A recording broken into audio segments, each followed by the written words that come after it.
Hello students, நம்ம இந்த video 11th தமிழுக்கான பப்ளிக் எக்ஸாமோட ஒரிஜினல் கொஸ்டின் பேப்பர் தான் பார்க்க போகிறோம் பசங்களா. ஸோ தயவு செஞ்சு வீடியோ வந்து ஃபுல்லாக பார்த்துட்டு இந்த கொஸ்டின் பேப்பரில் இருக்கிற எல்லா கொஸ்டினுக்கும் ஃபஸ்ட்டு நம்ம பசங்களுக்கு ஆன்சர் தெரியுதுன்னு பாருங்கப்பா. அப்படி தெரியலனா இந்த கொஸ்டின் பேப்பரில் இருக்கிற கொஸ்டின்ஸ் போயிட்டு டக்குன்னு படிக்க ஆரம்பிச்சிருங்க.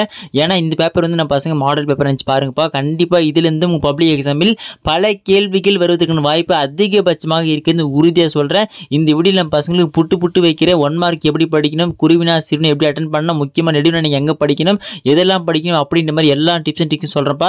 அதுக்கு முன்னாடி நீங்க இப்போதான் நம்ம சேனல் ஃபர்ஸ்ட் டைம் பாக்குறீங்கன்னா டக்குன்னு சப்ஸ்கிரைப் பண்ணிட்டு பக்கத்துக்கு பெல் பட்டன் ஆல்னு செட் பண்ணுங்க. அப்போதான் நம்ம போடக்கூடிய எல்லா வீடியோவும் உங்களுக்கு நோட்டிஃபிகேஷன் உடனுக்குடன் வந்து சேரும்பா. நான் போடுற இம்பார்ட்டன்ட் கொஸ்டின்லாம் பசங்க கண்டினியூஸாக படிச்சுட்டு வந்தாலே போதும்.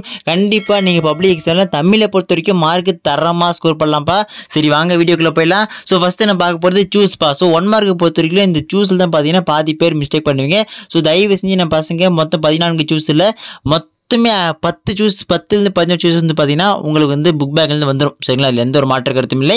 ரிமைனிங் இருக்கிற 2லேருந்து 3 சூஸ் மட்டும் தான் பார்த்தீங்கன்னா உங்களுக்கு இன்டீரியர் கேட்பாங்க. அதுவும் டஃப் ஆக்கணும் அப்படின்னு நினச்சா 4 கேட்பாங்க.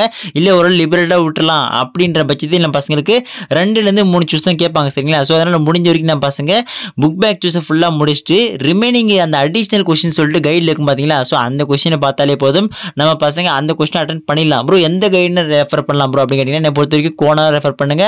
அப்படின்னா டான் மோஸ்ட்டாக ப்ரிஃபரன்ஸ் கொடுங்க. சரிங்களா, ஸோ அதில் இருக்கிற அடிஷனல் பச்சாலே போது நம்ம பசங்க 1 மார்க்கை பொறுத்த வரைக்கும் 14க்கு 14 பக்கவாக ஸ்கோர் பண்ணிடலாம் என்னை பொறுத்த வரைக்கும். சரிங்களா, இது ஃபாலோ பண்ணலாம். அதுக்கு அடுத்து நம்ம பசங்க 2 மார்க்ப்பா. நம்ம பசங்க என்கிட்ட மோஸ்ட்டாக கேட்ட விஷயம்னா, ப்ரோ 2 மார்க்கில் எப்படி எழுதினா ஃபுல் மார்க் போடுவாங்க, எத்தனை பாயிண்ட் எழுதணும், இப்போ எதுனா பேரா மாதிரி எழுதலாமா இல்லை பாயிண்ட் மாதிரி எழுதலாமா, எது பெஸ்ட்டாக இருக்கும் அப்படின்னு மாதிரி நம்ம பசங்க கேட்டிங்க. ஸோ அதெல்லாம் தெளிவாக சொல்கிறப்பா. ஸோ 2 மார்க்கை பொறுத்த வரைக்கும் இந்த கொஸ்டின் பேப்பர் கொஸ்டின் எல்லாம் பார்த்து வச்சுங்கப்பா, தெரியுதுன்னு பாருங்க. ஸோ 2 மார்க்கை பொறுத்த வரைக்கும் நீங்கள் பாயிண்ட் பேசிஸில் எழுதுறீங்க அப்படின்ற பட்சத்தில் ஒரு சப்ஹெட்டிங்கை போடுங்க. சப்ஹெட்டிங்கை போட்டு என்ன பசங்க ஒரு 2லேருந்து 3 பாயிண்ட் கிட்ட எழுதுங்க. 2 மார்க் உங்களுக்கு ஃபுல் மார்க் போட்டுருவாங்க. இதே நீங்கள் பேரா மாதிரி எழுதுறீங்க அப்படின்னா ஆஸ் யூஷுவல் 2லேருந்து 2.5 லைன் கிட்ட எழுதுனாலே போதும் உங்களுக்கு அழகாக ஃபுல் மார்க் எடுத்துலாம் 2 மார்க்கில். சரிங்களா, சப்போஸ் உங்களுக்கு தெரியாத 2 மார்க் வந்துச்சு அப்படின்ற பட்சத்தில் நம்ம பசங்க ஏதாச்சும் சும்மா கதையாச்சும் அடிச்சு விடுங்க, உங்களுக்கு மார்க் கேட்ச் கிடைக்கும். ஒரு 1/2 மார்க் 1 மார்க் கேட்ச் கிடைக்கும். பாஸ் ஆகாமல் இருக்கீங்க அப்படின்ற பட்சத்தில் மார்க்கை போட்டு பாஸ் பண்ணி விட்டுவாங்க. முடிஞ்ச வரைக்கும் நம்ம பசங்க பிளாங்காகவே விட்டுறாதீங்க. சரிங்களா, ஸோ அதுக்கடுத்து நான் பார்க்க போகிறது பிரிவு 3 பற்றி உங்களுக்கு தெரியும். ஆஸ் யூஷுவல் உங்கள் புக் பேக்கில் இருக்கிறது மட்டும் தான் கேட்பாங்க. அப்புறம் புக் இன்சைடில் இருக்கிற இந்த உறுப்பு இலக்கணமாக இருக்கட்டும், புணர்ச்சி விதியாக இருக்கட்டும், அதுக்கப்புறம் இந்த மைங்கோலி சர்க்கிள், அதுக்கப்புறம் முக்கியமாக இந்த சந்திப்பு எண்ணிக்கை, அந்த மாதிரி இருக்கிற கொஸ்டின்ஸ் எல்லாம் பசங்க எல்லாம் பார்த்து வச்சுங்க. கண்டிப்பாக அந்த மாதிரி கொஸ்டின் புக்கில் இருக்கிற கொஸ்டின் பார்த்தாலே போதும் நம்ம பசங்க அடித்து ஃபுல் மார்க் எடுத்தலாம். இதை பொறுத்த வரைக்கும் இதில் இருக்கிற அந்த உள்ளுரை மற்றும் இறைச்சி இருக்குது பார்த்தீங்களா, அந்த டிஃப்ரென்ஸ் வேறுபாடு அது தயவு செஞ்சு படிச்சு வெரி வெரி இம்பார்ட்டன்ட் கொஸ்டின்ப்பா. ஸோ அதுக்கப்புறம் நம்ம பசங்களுக்கு இன்னொரு முக்கியமான மேட்ரு பகுதி 3 பொறுத்த வரைக்கும் இந்த சிறுவினா எப்படி ப்ரோ அட்டன் பண்ணலாம், எத்தனை பாயிண்ட் தேவை, இது எப்படி எழுதலாம். ஸோ ஒன்றுமே இல்லைப்பா, சேம் அதே மாதிரி தான் நீங்கள் 2 மார்க் எப்படி 2லேருந்து 3 பாயிண்ட் போட சொன்னோம், அதே மாதிரி சிறுவினாவை நீங்கள் பாயிண்ட் பேசிஸில் எழுதுறீங்க அப்படின்ற பட்சத்தில் தயவு செய்து சப்ஹெட்டிங்கை போட்டுட்டு அதுக்கப்புறம் ஒரு 6லேருந்து ஒரு 6 மேக்ஸிமம் ஒரு 6லேருந்து 5 பாயிண்ட் எழுதுங்க. உங்களுக்கு சிறுவினா பொறுத்த வரைக்கும் ஃபுல் மார்க் கொடுத்துருவாங்க. இது இல்லை ப்ரோ நான் பாயிண்ட் மாதிரி போடல, நான் வந்து பேரா மாதிரி எழுதுறேன், ஸோ அப்போ எனக்கு எவ்வளோ பேஜ் எழுதணும் அப்படின்னு கேட்டிங்கன்னா, அது முடிஞ்ச வரைக்கும் நம்ம பசங்க நல்லா ஆன்சர் தெரியுது அப்படின்னா ஒரு பக்கம் எழுதுங்க. அப்படி இல்லைன்னா ஒரு 3/4 பேஜ் எழுதுனே போதும். உங்களுக்கு வந்து பார்த்தீங்கன்னா ஃபுல் மார்க் சிறுவினாவை பொறுத்த வரைக்கும் போட்டுருவாங்கப்பா. ஸோ வளவளா கொலை எழுதாதீங்க, அதனால் டைம் வேஸ்ட் ஆயிடும். சரிங்களா, ஸோ இப்போ நெக்ஸ்ட் நம்ம முக்கியமான மேட்டர்ப்பா. இதில் இருக்கிற சிறுவினா கொஸ்டின்ஸ் பார்த்தீங்க வெரி வெரி இம்பார்ட்டன்ட் கொஸ்டின்ஸ். கண்டிப்பாக இதில் இருக்கிற கொஸ்டின்ஸை நீங்கள் உங்கள் பப்ளிக் எக்ஸாமில் நிச்சயமாக எதிர்பார்க்கலாம். ஸோ மிஸ் பண்ணுறாதீங்க. அப்படி இன்னொரு மேட்டர்ப்பா, நம்ம பசங்க ஸ்டடி மெட்டீரியல் கைடு ஏதாச்சும் வேணும் அப்படின்னா டக்குன்னு நம்ம டெலிகிராம் குரூப் கீழே டிஸ்கிரிப்ஷன் லிங்க் தரேன், போய் டக்குன்னு ஜாயின் பண்ணுங்க. அங்கே நான் பசங்களுக்கான நோட்ஸ் மெட்டீரியல்ஸ் கைட்ஸ் எல்லாம் அப்லோட் பண்ணுறேன். சரிங்களா, சரி வாங்க நெக்ஸ்ட் பார்த்தலாம். பிரிவு 3 பொறுத்த வரைக்கும் நம்ம பசங்க தயவு செஞ்சு 39th கொஸ்டின் அணி கொஸ்டினாக வரும். அணி வந்து மொத்தமே 4-5 தான் இருக்குது. ஸோ 4-5 கம்பல்சரி படிச்சிருக்கீங்க, அப்போ தான் அட்டன் பண்ண முடியும். நெக்ஸ்ட் 40 வந்து பார்த்தீங்கன்னா லெட்டர் ரைட்டிங். தயவு செஞ்சு பசங்களா நான் உங்களுக்கு லெட்டர் ரைட்டிங் எப்படி எழுதுன்னு சொல்லிட்டு ஒரு சின்ன வீடியோ போடுறேன், டிப்ஸ் அண்ட் ட்ரிக்ஸ். அதை மட்டும் நீங்கள் பார்த்தீங்கன்னா எந்த மாதிரி மாடல் லெட்டர் ரைட்டிங் கேட்டாலும் நம்ம பசங்க பக்காவாக அட்டன் பண்ணுற மாதிரி டிப்ஸ் சொல்லிடுறேன். சரிங்களா, ஸோ கவலைப்படாதீங்க.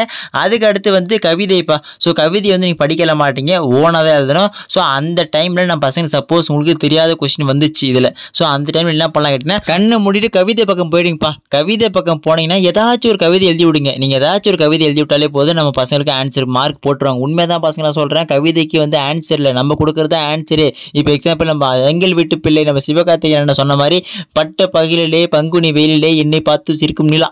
ஸோ அந்த கவிதை மாதிரி கூட எழுதலாமா கேட்டிங்கன்னா அடித்து சொல்கிற அந்த மாதிரி கூட எழுதலாம், புரியுங்களா? ஸோ அதுக்கு அடுத்து வந்து பார்த்தீங்கன்னா தமிழாக்கம். ஸோ தமிழாக்கம் சொல்ல தேவையில்லை, உங்கள் புக் பேக்கில் இருக்கிற ஒரு 7-8 தமிழாக்கம் தான் இருக்கும், அது நல்லா பார்த்தீங்கன்னா அதை அட்டன் பண்ணிடலாம், சரிங்களா? அதுக்கு அடுத்து காது கேளாதவர்களுக்கான வினா. ஸோ தயவு செஞ்சு நான் பசங்க இந்த கொஸ்டின் அட்டன் பண்ணாதீங்க, எனக்கு எதுவுமே தெரியாது நான் இதை அட்டன் பண்ணுறேன் சொல்லி அட்டன் பண்ணிங்கன்னா அப்படியே ஒரு கோடை போட்டு இந்த மார்க்கை மைனஸ் பண்ணிட்டு போயினே இருப்பாங்க. இதுக்கு மதிப்பெண் கிடையாது உங்களுக்கு. காது கேளாதவர்கள் மட்டும்தான் பார்த்தீங்கன்னா எழுதணும், சரிங்களா? ஸோ அதுக்கு அடுத்து நம்ம பார்க்க போது லாஸ்ட் டாபிக் உங்களுக்கு தெரியுப்பா, நெடுவினா. நெடுவினாவை பொறுத்த வரைக்கும் தயவு செஞ்சு என் பசங்களுக்கு டைம் மேனேஜ்மெண்ட்டே பத்தாது, அதாவது டைமே பத்தாது. ஸோ முடிஞ்ச வரைக்கும் இந்த சிறுவினாவெல்லாம் நீங்கள் ஷார்ட் பண்ணிவிட்டு நெடுவினாக்கு ஃபோக்கஸ் பண்ணுங்கள். நெடுவினா முடிஞ்ச வரைக்கும் நம்ம பசங்க ஒரு 1 மணி நேரத்துலேருந்து 1.5 மணி நேரத்துக்குள்ள முடிச்சிடணும், சரிங்களா? ஸோ நெடுவினாவை நம்ம பசங்க எப்படி எழுதுனா உங்களுக்கு ஃபுல் மார்க் கிடைக்கும். உங்களுக்கு நெடுவினா தெரியாத 2 நாளே வந்துச்சுனாலும் நீங்கள் எப்படி அட்டன் பண்ணலாம், முன்னுரை முடிவுரை குறிப்பிட்ட எப்படி போடலாம் அப்படின்ற வரைக்கும் நம்ம பசங்களுக்கு பக்காவா ஒரு வீடியோ தரமாக கொடுத்துருக்கேன். போய் பார்க்கலன்னா டக்குன்னு கீழே நம்ம டிஸ்கிரிப்ஷனில் லிங்க் இருக்குது, பப்ளிக் ப்ரெசன்டேஷன் வீடியோன்னு சொல்லிட்டு. அதை பார்த்தீங்கன்னா உங்களுக்கு ஒரு ஐடியா கிடைக்கும், நெடுவினா நீங்கள் எப்படி அட்டன் பண்ணலாம், எப்படி எழுதலாம் சொல்லிட்டு, சரிங்களா? புட்டு வச்சிருக்கேன் பசங்களா. ஸோ லாஸ்ட் உங்களுக்கு தெரியும் மனப்பாட பகுதி எழுதும் போது நம்ம பசங்க முக்கியமான மேட்டர்ப்பா, மனப்பாட பாடலோட பாவகை எழுதுங்க. அதுக்கப்புறம் திருக்குறள் முடிஞ்ச வரைக்கும் எல்லா குரலும் படிங்க, சரிங்களா? ஸோ ரொம்ப ஈஸியாக தான். ஸோ ஓகே ஸ்டூடெண்ட்ஸ், அடுத்த தேவையில் நம்ம பசங்க இதே மாதிரி எல்லா இம்பார்ட்டன்ட் கொஸ்டின்ஸ் இருந்து, இம்பார்ட்டன்ட் மெட்டீரியல்ஸ் இருந்து, இம்பார்ட்டன்ட் டிப்ஸ் அண்ட் ட்ரிக்ஸ் இருந்து எல்லாமே போகிறேன். அதெல்லாம் டக்கு தெரிஞ்சுக்க நம்ம சேனல் இப்போ வரைக்கும் சப்ஸ்கிரைப் பண்ணாமல் டக்குன்னு சப்ஸ்கிரைப் பண்ணிட்டு இந்த வீடியோ உங்கள் ஃப்ரெண்ட்ஸ்க்கு தெரிஞ்சு அவங்களும் ஷேர் பண்ணுறேங்க. அடுத்த வீடியோவில் பார்க்கலாம் பசங்களா, மிஸ் பண்ணுறாதீங்க.